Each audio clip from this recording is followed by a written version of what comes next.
Hello friends, ഇന്ന് നമുക്ക് ചോറിൻ്റെയും പുട്ടിൻ്റെയും നല്ല തേങ്ങയിട്ട കട്ടിപ്പത്തിരിൻ്റെയൊക്കെ കൂടെ കഴിക്കാൻ പറ്റിയ നല്ല നാടൻ കുരുമുളക് അരച്ച ചീരക്കോഴി എങ്ങനെ വെക്കുന്നത് നോക്കാം.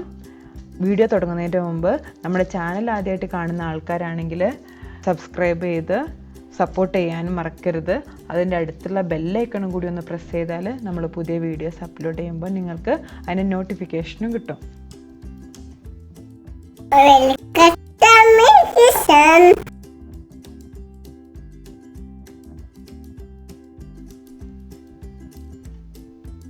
ഇനി മിക്സിൻ്റെ ചെറിയ ജാറിലേക്ക് ഒരു 5 അല്ലി വെളുത്തുള്ളി തൊലി കളഞ്ഞതും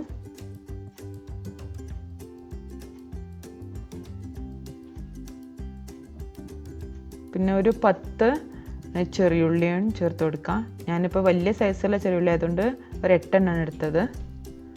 1 സ്പൂണ് മഞ്ഞൾപ്പൊടി, 2 സ്പൂൺ മല്ലിപ്പൊടി, 2 സ്പൂണ് കുരുമുളക്, 1/2 സ്പൂണ് പെരിഞ്ജീരകം, 1 സ്പൂൺ ജീരകം, പിന്നെ കുറച്ച് ഉപ്പും ചേർത്തിട്ട് ഒന്ന് അടിച്ചെടുക്കുക.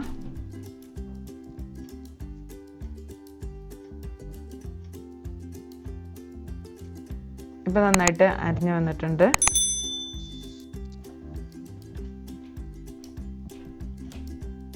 ഇനി നമുക്ക് കുക്ക് ചെയ്യാനുള്ള പാത്രത്തിലേക്ക് ചിക്കൻ ചേർത്ത് കൊടുക്കാം.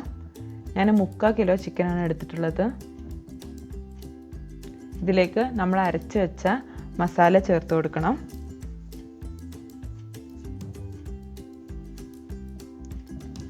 മിക്സിൻ്റെ ജാറിലേക്ക് കുറച്ച് വെള്ളം ഒഴിച്ച് ചുഴറ്റിയിട്ട് അതും കൂടി ചേർത്ത് കൊടുക്കാം. എന്തായാലും ചിക്കൻ കുക്ക് ചെയ്യാൻ കുറച്ച് വെള്ളം വേണ്ടി വരും. നമ്മൾ ഈ പാത്രത്തിലല്ലേ കുക്ക് ചെയ്യണത്, അപ്പോൾ എന്തായാലും എക്സ്ട്രാ വെള്ളം വേണ്ടി വരും. ഇതിലേക്ക് കുറച്ച് കറിവേപ്പില കൂടി ചേർത്ത് കൊടുക്കാം. ഞാനിവിടെ എണ്ണ കണക്കാക്കി കറിവേപ്പിലയാണ് എടുത്തത്. നിങ്ങൾക്ക് കുറച്ച് അധികം കറിവേപ്പില ചേർത്ത് കൊടുക്കാം. എന്നിട്ട് നന്നായിട്ട് മിക്സ് ചെയ്ത് മസാല എല്ലായിടത്തുനിന്ന് മിക്സ് ആക്കിയതിന് ശേഷം നമുക്ക് അടച്ച് വെച്ചിട്ട് കുക്ക് ചെയ്തെടുക്കണം.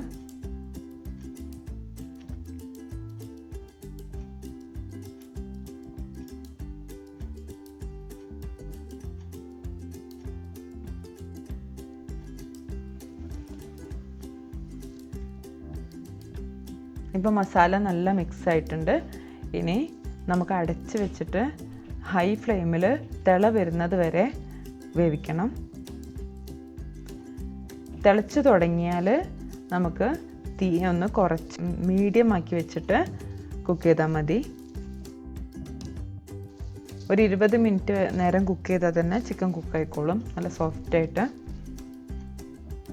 ഇതുമ്പോൾ മീഡിയത്തിലിട്ടിട്ട് 20 മിനിറ്റ് കഴിഞ്ഞിട്ടുണ്ട്. നമ്മൾ ചിക്കനൊക്കെ നല്ലോണം കുക്കായിട്ടുണ്ട്.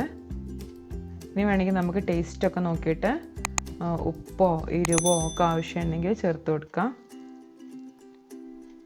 എരിവിന് കുരുമുളക് പൊടി മാത്രമാണ് നമ്മൾ ഉപയോഗിക്കുന്നുള്ളൂ. ഇതിൽ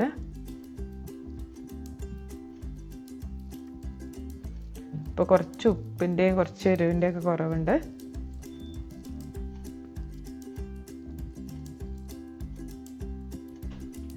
ഞാൻ കുറച്ച് ഉപ്പ് ചേർത്ത് കൊടുക്കുകയാണ്.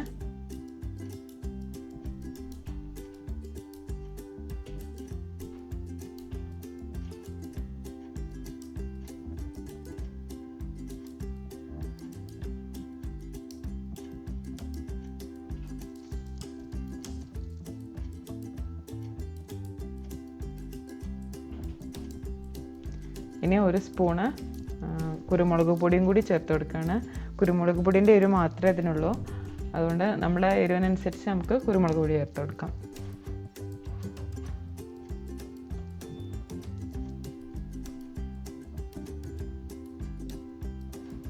പിന്നെ ഗ്രേവി നമ്മളെ ഒരു ഇഷ്ടമനുസരിച്ച് നമുക്ക് ഗ്രേവിക്ക് എത്ര തിക്നെസ് വേണോ അത്രയും തിളപ്പിച്ചിട്ട് കുറുക്കിയെടുക്കാം. ഇനി അവസാനമായിട്ട് വെളിച്ചെണ്ണ കൂടി ചേർത്ത് കൊടുക്കുക. ഞാൻ 1 സ്പൂണ് വെളിച്ചെണ്ണയാണ് ചേർത്ത് കൊടുക്കുന്നത്. പച്ച വെളിച്ചെണ്ണ ഇങ്ങനെ മുകളിൽ ഒഴിച്ച് കൊടുക്കുന്നതാണ് നല്ലത്. തൂമിക്കുന്നതിനേക്കാളൊക്കെ ഇതിന് രസം ഇങ്ങനെയാണ്, നല്ല നാടൻ ടേസ്റ്റ് കിട്ടും. ഇപ്പം നമ്മളെ കറി റെഡി ആയിട്ടുണ്ട്. ഇനി ഒന്നിരിക്കുമ്പം അതൊന്ന് കുറുകിയും വരും. ഇത് ചോറിൻ്റെ കൂടെയൊക്കെ കഴിക്കാൻ ബെസ്റ്റാണ്. പിന്നെ പുട്ട്, കട്ടിപ്പത്തിരി അതിൻ്റെ കൂടെയൊക്കെ കഴിക്കാൻ സൂപ്പർ കോമ്പിനേഷനാണ്. ഇങ്ങനെ ഉണ്ടാക്കി നോക്കാത്തവരുണ്ടെങ്കിൽ ഒന്ന് ട്രൈ ചെയ്ത് നോക്കണം. ഇതെൻ്റെ ഉമ്മ ഉണ്ടാക്കുന്ന റെസിപ്പിയാണ്, ഞങ്ങൾക്ക് ഭയങ്കര ഇഷ്ടമുള്ള റെസിപ്പിയാണത്. ഇത് ട്രൈ ചെയ്ത് നോക്കിയിട്ട് അതിൻ്റെ അഭിപ്രായങ്ങളൊക്കെ കമൻറ്റ് ബോക്സിൽ ഇടണം. നമ്മളെ വീഡിയോ ഇഷ്ടമായാൽ ചാനൽ സബ്സ്ക്രൈബ് ചെയ്യാനും ഷെയർ ചെയ്യാനും ഒന്നും മറക്കരുത്. നിങ്ങളുടെ അഭിപ്രായങ്ങളൊക്കെ കമൻറ്റ് ബോക്സിൽ ഇടാനും മറക്കരുത്. സബ്സ്ക്രൈബ് ചെയ്യുന്നതിൻ്റെ കൂടെ അതിൻ്റെ അടുത്തുള്ള ബെല്ലൈക്കണും കൂടി ഒന്ന് പ്രസ് ചെയ്താൽ പുതിയ വീഡിയോസ് അപ്ലോഡ് ചെയ്യുമ്പം അതിന് നോട്ടിഫിക്കേഷനും കിട്ടും. അപ്പോൾ പുതിയ വീഡിയോ കാണുന്നത് വരെ ബൈ.